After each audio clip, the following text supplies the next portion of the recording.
राज्य निवडणूक आयोगाच्या सूचना होत्या त्यानुसार आपण मागच्या सोमवारी या आरक्षणाची सोडत राबवली होती।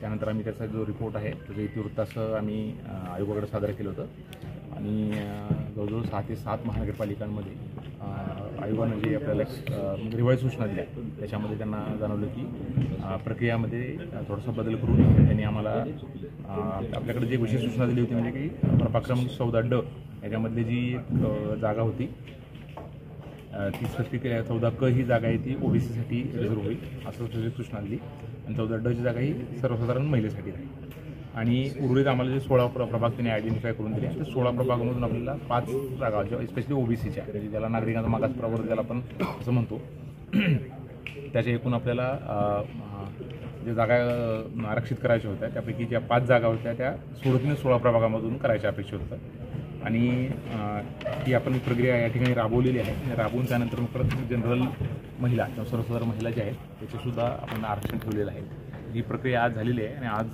साधारणतः आम्ही आयोगाला पाठवू त्यानंतर जे आम्ही तुम्हाला शेड्यूल दिलं आहे त्यानुसार साधारणतः 7 ते 8 दिवसाचा ऑब्जेक्शन घेणार आहे। ही पूर्ण प्रक्रिया बऱ्याच जणांना हे जे सूचना आलेल्या आहेत त्याबाबतही काही लोकांना आक्षेप आहे तर या प्रक्रियेबाबत जी काही रिवाईज सूचना आहेत त्याबाबत सुद्धा आक्षेप घेऊ शकता। हे आक्षेप घेण्यासाठी साधारणतः 7 दिवसाचा वेळ तुम्हाला मिळेल। त्यानंतर हे पूर्ण जे आक्षेप आम्ही घेऊन आम्ही आयोगाला सादर करू आणि जे काही आक्षेप असतील त्याचा तपासून आयोग त्याच्यावर निर्णय घेईल आणि फायनली ते अंतिम होऊन प्रभाग रचना आपल्या गॅझेटमध्ये देऊ।